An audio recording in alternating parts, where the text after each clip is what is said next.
தாரை சீதைக்கு எழுதிய கடிதம், எழுதாத கடிதம்.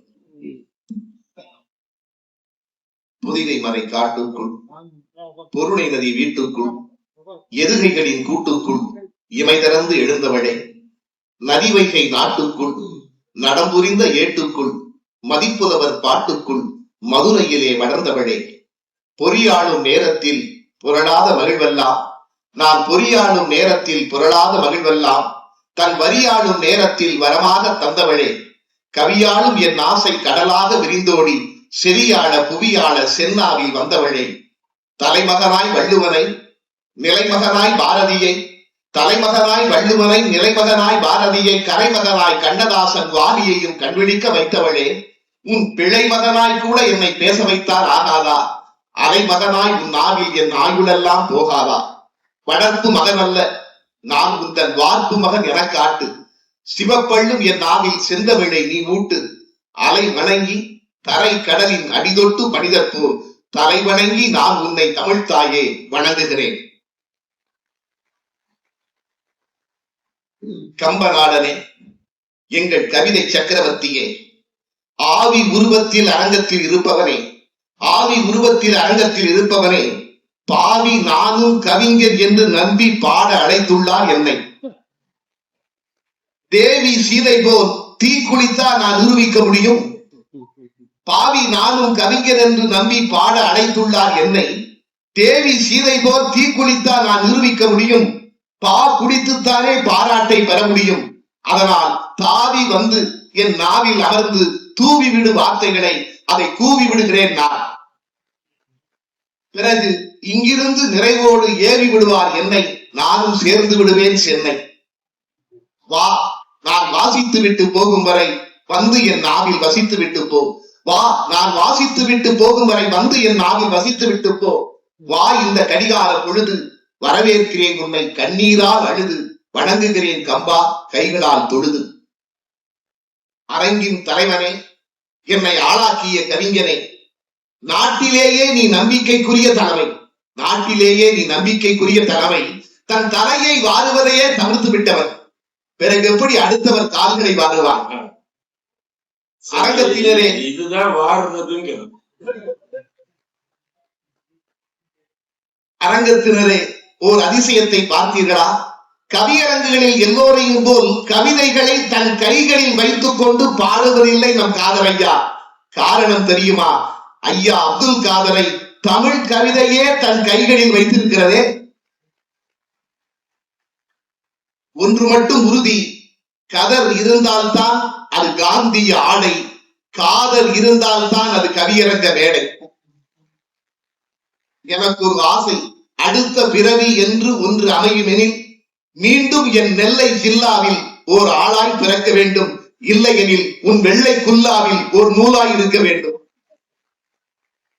பிள்ளை கவிஞர்களை வளர்த்து விடும் பேரிதயம் கொண்டவனே, உனக்கு இந்த நெல்லை கவிஞனின் வெள்ளை வணக்கம்.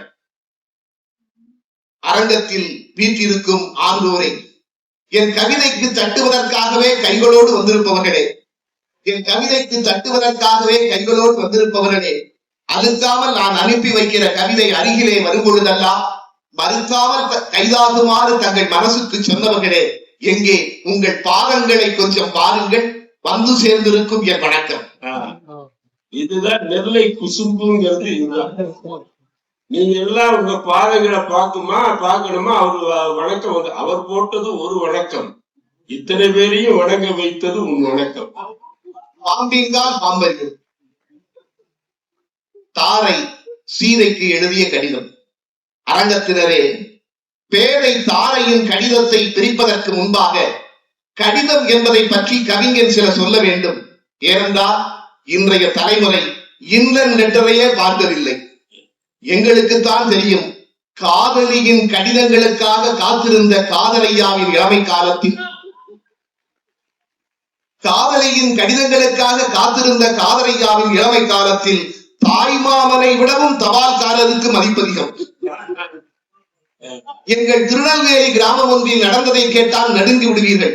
எங்கள் கிராமத்து இளைஞர் கிருஷ்ணசாமியும் கன்னி பருவத்தில் இருந்த காந்திமதியும் காதல் வயப்பட்டார்கள். குவைத்தில் வேலை கிடைத்தது குமரன் கிருஷ்ணசாமிக்கு. காதலின் பிரிவால் கண்ணீருடன் நின்றார் காந்திமதி. அலைபேசி வசதி இல்லாத அந்த காலம். காதலியின் கண்ணீரை துடைத்த கிருஷ்ணசாமி, கலங்காதே காந்திமதி, நாள்தோறும் உனக்கு நான் கடிதம் எழுதுவேன். தினம் தினம் வரும் கடிதம் உன்னை திருப்திப்படுத்தும் என்றார். அரசு விடுமுறை நாள் தவிர அத்தனை நாளும் கடிதம் வந்தது காந்திமதிக்கு. அதிசயப்பட்டது கிராமமே. 6 மாதம் கழித்து காந்திமதியின் கடிதம் ஒன்று கிருஷ்ணசாமிக்கு கிடைத்தது. காந்திமதி எழுதியிருந்தார் கடிதத்தில் இப்படி: ஐயா கிருஷ்ணசாமி, எனக்கு இனி எழுதாதீர்கள் கடிதம். ஏனென்றால் எனக்கும் தபால்காரருக்கும் திருமணம் நிச்சயமாகிவிட்டது.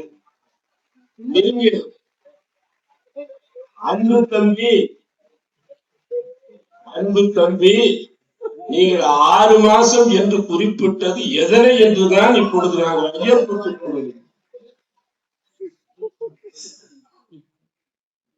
சபையோரை, கடிதங்களை பற்றி நமக்குள் ஒரு கவன ஈர்ப்பு தீர்மானம் கொண்டு வருவோமா? அன்று கல்லூரிக்கு அம்மா எழுதும் கடிதத்தில் தெரியும் தாய்ப்பால் வாசம். பணவிடைத்தாள்களில் மணியாடத்தான் அடியில் மட்டுமே வரவேற்கப்படும் அப்பாவின் கடிதங்கள். காதலிக்கும் போதுதான் தெரிய வந்தது கடிதங்களை படித்தும் பசியாறலாம் என்று. காதலிக்கும் போதுதான் தெரிய வந்தது கடிதங்களை படித்தும் பசியாறலாம் என்று. சுமக்கும் செய்திகளில் இருந்தே கடிதங்களே அறிவித்துவிடும் நண்பர்கள் வயதை. பிரசவத்திற்கு பிறந்தகம் போன மனைவியின் கடிதங்களால் காப்பாற்றப்படலாம் பல கணவர்களின் கற்பு. இப்பொழுதெல்லாம் என் கண்களில் படுகின்றன அலைபேசிகள் கடிதங்களின் சவப்பெட்டியாக. இப்பொழுதெல்லாம் என் கண்களில் படுகின்றன அலைபேசிகள் கடிதங்களின் சவப்பெட்டியாக. அதனால்தான் அதனுடைய ஒலி சங்கொலி போல் ஒலிக்கிறதோ என்று தெரியும். சபையோரே, என் வாழ்க்கையின் ரகசியம் ஒன்றை வாசிக்கிறேன், கேளுங்கள். தலைநகரிலிருந்து இந்த ரகசியம் தமிழ்நாட்டிற்கு போகாமல் பார்த்துக் கொள்ளுங்கள். என் கல்லூரி பருவத்தில் என் காதலை மறுத்து கடிதம் ஒன்றை எழுதினால் நான் காதலித்த பெண். அவளுக்கு நான் எழுதிய பதில் கடிதத்தை படிக்கிறேன், கேளுங்கள். அன்பிருந்தவளே, நீ அனுப்பிய மடல் கிடைத்தது. அன்பிருந்தவளே, நீ அனுப்பிய மடல் கிடைத்தது. வரி வடிவம்தானே வழக்கம். எப்படி உனக்கு மட்டும் எழுத வருகிறது வலி வடிவத்தில்? உன் ஒற்றை கடிதம் பிப்ரவரி 14 என் எல்லா நாட்காட்டியிலும் கிழித்து விட்டது. தலைவி, நான் மட்டும்தான் தபால் பெட்டியில் புதைக்கப்பட்டவன். நான் மட்டும்தான் தபால் பெட்டியில் புதைக்கப்பட்டவன். நீ பதிலாய் அனுப்பிய இந்த மடலே என் வாழ்க்கையை கேள்வியாக்கிவிட்டது. சொல்லிவிடு, சொல்லிவிடு. காதலை மதத்தின் பெயரால் மறுத்த இந்த கடிதத்தை என்ன செய்வது? உன் மதப்படி புதைப்பதா, என் மதப்படி எரிப்பதா? சரி, இனி தாரை எழுதிய கடிதத்தை கேட்க தயாராகிவிட்டீர்களா? நினைவிருக்கிறதா உங்களுக்கு? நீண்ட வருடங்களுக்கு முன்பு தமிழ்நாட்டில் மீசைக்காரர் ஒருவர் அந்தியூர் காட்டிலிருந்து அரசுக்கு கடிதம் எழுதுவார். அந்த கடிதத்தில் மஞ்சளுக்கு பதில் சமாதானம் பேசி சந்தனத்தை பூசி அனுப்புவாராம். மஞ்சளுக்கு பதில் மஞ்சளுக்கு பதில். நான் படிக்க போவதும் காட்டுக்குள் இருந்து எழுதப்பட்ட கடிதம் தான். ஆனால் இது அந்தியூர் காடல்ல, மந்தியூர் காடு. ஓஹோ. இந்த கடிதத்தின் வரிகளை கேட்டு கை கட்டுவதற்கு பதில் சிலர் தாவி தாவி குதித்தால் கூட தவறாய் நினைக்க மாட்டேன். காரணம், இது குரங்குகளின் தேசத்திலிருந்து கொண்டு வரப்பட்டிருக்கிற கடிதம். அதற்காக என்னையும் வாசலில் இருக்கிற மரத்தில் தொங்கியபடி வாசிக்க சொல்லி விடாதீர்கள். தொங்கு சட்டசபை இருக்கலாம், தொங்கு கம்பன் சபை இருக்கக்கூடாது. அவையோரே இருந்தால் அப்படியும் பாருங்கள். அவையோரே, அடுத்தவர் கடிதத்தை படிப்பது அநாகரிகம் தானே. அடுத்தவர் கடிதத்தை படிப்பது அநாகரிகம். அடியனுக்கு தெரியும். என்ன செய்வது? கவியரங்க முடிவில் தரும் கவரை நினைத்துத்தான் இந்த தவறை செய்கிறேன். தெரிந்தே நம் தில்லிக்கு எடுத்துச் செல்கிறோமே கடிதத்தை, தெரிந்தே நாம் தில்லிக்கு எடுத்துச் செல்கிறோமே, கரப்பான் பூச்சிகளால் கடிதத்திற்கு ஏதும் ஆபத்து வந்து விடுமோ என்று கலங்கினேன். இது நீட்டாக எழுதப்பட்ட கடிதம் இல்லை. எப்படி? இது நீட்டாக எழுதப்பட்ட கடிதம் இல்லை என்று தெரிந்தது நிம்மதி அடைந்தேன். இருக்கிறதுலேயே அழுக்கான தேர்வு நீட் என்று எப்படி பெயர் வைத்தான் என்பதுதான் நம் ஐயமாய் இருக்கிறது. எந்த பிரச்சனை இருந்தாலும் டெல்லி வந்து தீர்த்துக் கொள்ளலாம். டெல்லியிலேயே பிரச்சனை வந்துவிட்டால் என்ன செய்வது? இதோடு விட்டு விடலாம். ஆனால் கடிதத்தை லீக் செய்வதால் கலவரம் ஏது வந்து விடாமல் கவனித்துக் கொள்ளுங்கள். கடிதத்தை நான் லீக் செய்வதால் கலவரம் ஏது வந்து விடாமல் கவனித்துக் கொள்ளுங்கள். பெருமாள் பதவிக்கு பிரச்சனை வந்துவிடக் கூடாது. சரி, தாரை சீதைக்கு எழுதிய கடிதத்தை வாசிக்கட்டுமா? அடுத்தவர் கடிதத்தை கேட்க எவ்வளவு ஆர்வமாய் இருக்கிறீர்கள். வாசிக்கிறேன், கேளுங்கள். அன்புள்ள சீதா, நீ நலமாய் இருப்பாய் என நம்புகிறேன். பலமாய் இருக்கிற ராமன் பக்கத்தில் இருப்பதால். நான் தான் ஊரார் வடிக்கிற கண்ணீருக்கெல்லாம் ஓமை ஆகிவிட்டேன். ஆம், அதிகமாய் யாரும் அழுதாலே தாரை தாரையாய் கண்ணீர் வடிப்பதாய்த்தான் தகவல் சொல்கிறார்கள். கொடுமை என்ன தெரியுமா சீதா? நான் குரங்கின் கையில் இருந்த பூமாலை, நான் வாலி என்கிற குரங்கின் கையில் இருந்த பூமாலை திடீரென்று ஒரு நாள் தெய்வம் அல்லவா பிய்த்து விட்டது. சீதா, ஜெயித்த கட்சியோடு கூட்டணி வைப்பதற்காக தோற்ற கட்சிகளின் கூட்டணி உடைவது மாதிரி, ஜெயித்த கட்சியோடு கூட்டணி வைப்பதற்காக தோற்ற கட்சிகளின் கூட்டணி உடைவது மாதிரி உன்னை தேடுவதற்காக என்னை தொலைத்து விட்டார்களே. அயோத்தியில் இருப்பவர்களுக்கே இது அதிர்ச்சியாக இருக்கும். என்ன செய்வது? என் கோவிலை ராமனே இடித்து விட்டார். போர்க்களத்தில் அறத்திற்கு பின்னால் நிற்க வேண்டிய ராமன் மரத்திற்கு பின்னால் என்ற மர்மம்தான் என்ன? மறைந்திருந்து தாக்குபவர்களை கொரில்லாக்கள் என்று குறிப்பிடுவார்கள். கொரில்லாவையே மறைந்திருந்து தாக்கியவரை என்னவென்று குறிப்பிடுவது? ராமனின் அம்பு கூர்மையாக இருந்தது. சரி, ராமனின் அம்பு கூர்மையாக இருந்தது, நேர்மையாக இருந்ததா? நினைத்துப்பார். உன் ராமன் ஒரு வில்லை ஒடித்து உன் மங்கள நாணை ஏற்றினார். ஒரு வில்லை ஒடித்து உன் மங்கள நாணை ஏற்றினார்.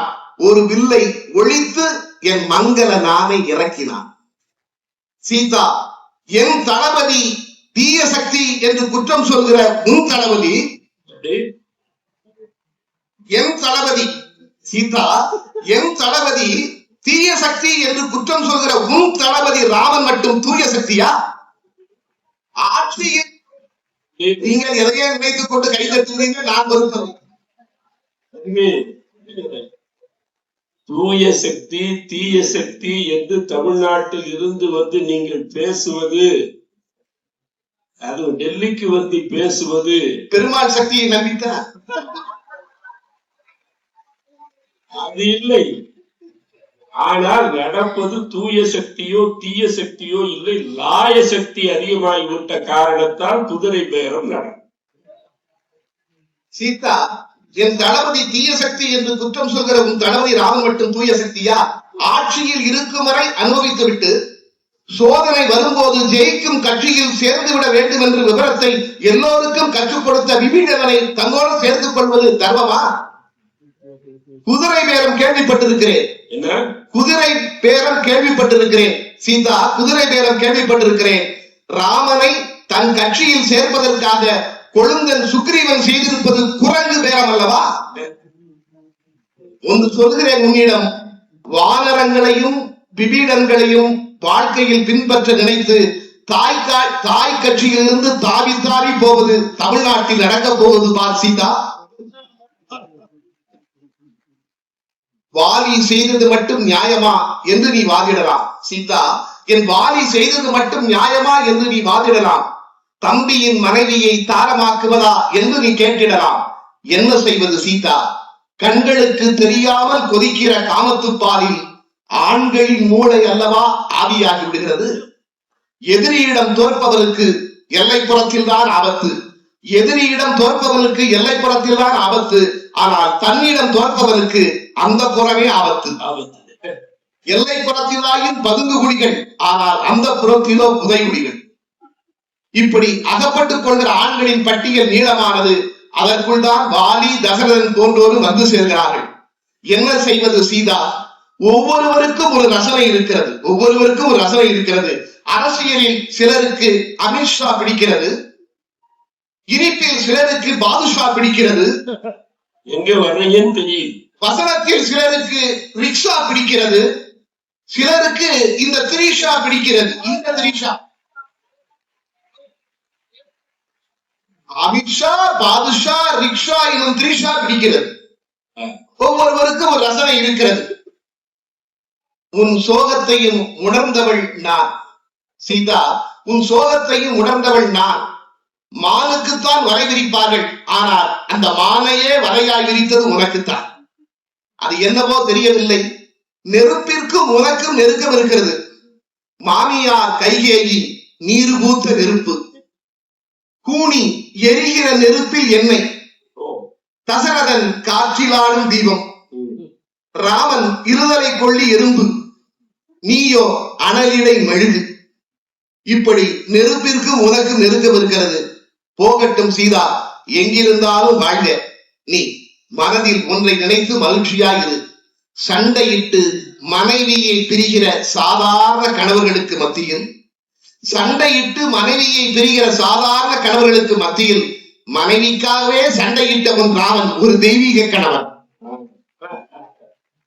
சபையோரே, இதோடு தாரையின் கடிதம் நிறைவடைகிறது, நிறைவாய் இருக்கிறது. காரணம், விருந்தினர் பலர் உள்ளே தலைமறைவாய் இருக்கிறார்கள். பெருமாள் கடிதம் என்னிடம் வந்துவிடலாம் விரைவாய். அதனால் இதோடு முடித்துக் கொள்கிறேன். நன்றி, வணக்கம். நன்றி.